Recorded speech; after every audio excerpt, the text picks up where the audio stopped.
Hey, Fast Fellas, SpeeDMan here. We're going to continue where we left off with our Preserve Only challenge. Now, small exception is that there are a few holy sites that I place specifically as a faith generation tool. The reason I did that is because I did make a bit of a mistake early in the game when I chose my Pantheon. Unfortunately, I ended up making the wrong choice of picking fertility rites instead of picking the one that allows you to get +1 faith for breathtaking tiles. Next up on the agenda is also going to be continue building these preserves. Once we get a lot of these preserves up and running, we'll be able to get a lot of tempo, and that'll definitely make a big difference for us. Colonialism. Awesome, there's another error score as well. So we are 7 error score away from getting ourselves a beautiful heroic gauge. Now, the cards that I was mentioning earlier is we have a new card that I downloaded a mod for, is the Seeds of Growth one. It is +1 food in all cities and +1 culture in the capital. This particular one, honestly, I've noticed and I've been very, very much wanting to pick it up. And it'd be a nice, fun way for us to help grow our empire. And also, I'm pretty sure it'll be available for all the other AI civs as well, so they can also pick it up and grow faster. But I thought I'd go ahead and get that going just as a nice little means for us to grow. The other mod is, as you can see here, the extended policy cards. That particular mod allows us to actually see some specific information about these. We'll do this. It'll give us a little error score, and it's also going to give us a nice little boost. We'll go ahead and just place that there so we can get access to the luxury and sell that off and make a little bit more gold as well. So that'll be a nice little thing for us. A quick side note. Unfortunately, I did go looking on the Steam Workshop for mods that you could potentially raise, raise specific districts. That particular mod, apparently from what I've read in the comments of it, is that it's quite buggy and it does not work as intended. So I'm not going to install that because I want to preserve the functional integrity of the run. But what we'll do is for any city that we eventually start capturing, we will just simply raise the city and replace it with a new one. And then we'll continue doing that. And then we'll just place essentially preserves along the area and then just start rebuilding some of these wonders. Like rebuilding that, like getting Kilakisalani would not be a bad thing for us. It would be quite nice. All these extra preserves that we're building definitely are going to have a long-term positive impact, though. I feel like right now we need to level up our production. We have a lot of tiles here that are non-production tiles. So like this city here owned by Shadet, we can see if we can kind of take that, and we'll see if that brings that down to like 30 turns, 24 turns. That's better. So with Memphis, we can actually go ahead and take a look here at some options that we have available. A 2-2 boost right there is going to definitely help the city kind of just move along a little faster. Now that is pretty good. So we'll go ahead and take that. I mean, 27 gold per turn is a huge boost for us, so we can definitely take that. We will hold on to these other ones for now. We're not really planning on building a lot of builders, so we can take that one off for now. We can put that one up, so that way we have our guaranteed wildcard slot. Next thing up, that does prove, for everything. That's actually really good. Wow. We will take this, and this. That'll be good. We will take Sabotage Production. I want to bring his production down. That would be ideal. Good. So this city is losing loyalty. That's actually really good for us. We will continue working our food population situation. We're going to go ahead and actually just simply swap over that so we can get access to a really nice little tile here. And that should explode our growth in this city down to 3 turns. Awesome.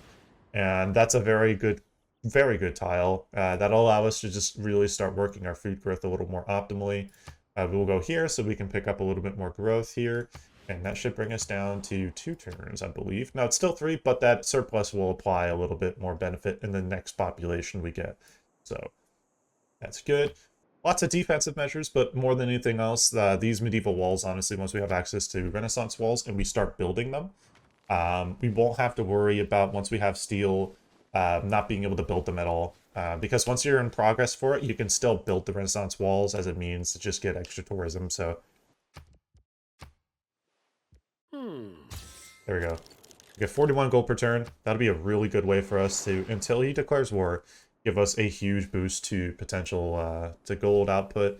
Again, 121, that's literally, it's just 11 turns worth of gold. That's of Diplo favor. It's really not bad.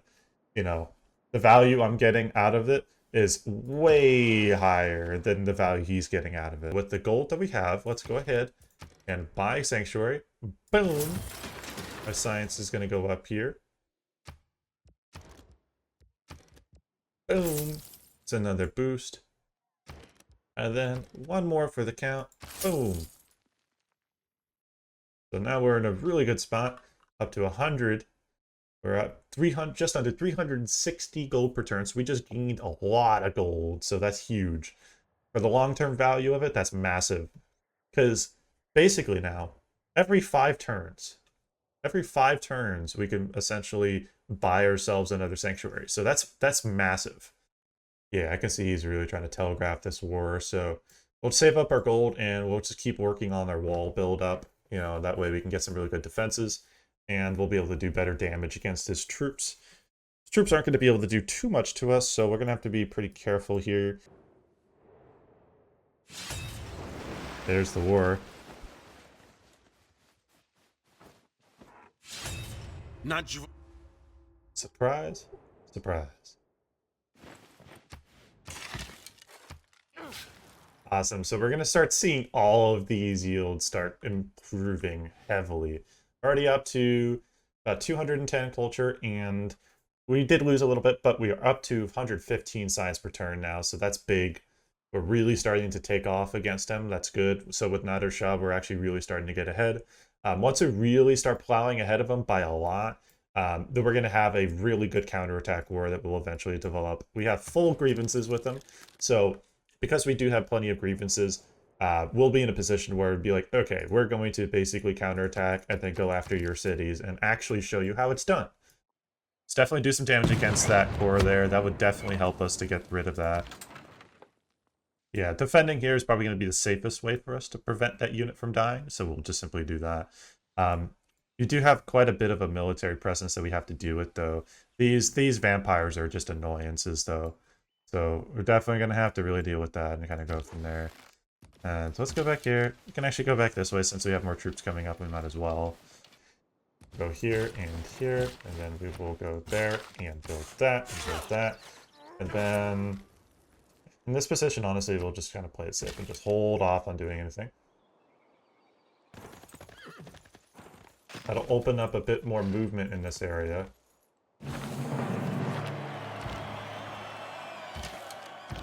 Now we actually have some options we can, utilize here. So we'll go here.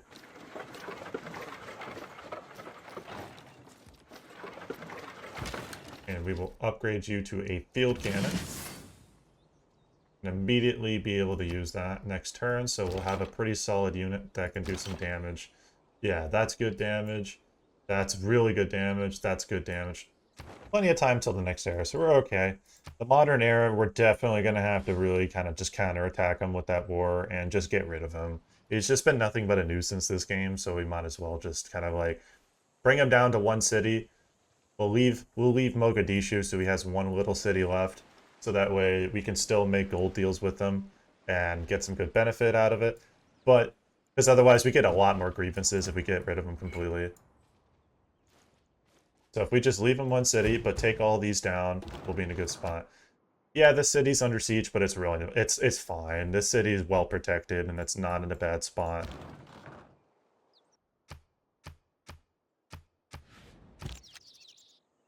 There we go. It's a solid 5 air score right there. Plus, with the appeal being as high as it is in these areas, we're definitely going to be in a good spot, so we'll go ahead and improve that. Boom. And now the appeal in this area is going to just be pretty strong to work with. So overall, if we go to the tourism tab, that's 22 tourism, so that's already going to help us along. That is going to give us a nice little boost to our tourism output long term, so we will gladly take that. I want to get that first. Because once we really start attacking his cities, I want to get those units promoted, especially once we have like a couple, we'll get a couple cores going with our bombards, and then we'll be in a really nice spot. We do have a pretty good amount of damage potential we can do here, so we are going to fortify and then take the garrison promotion card. We will do some damage with that unit.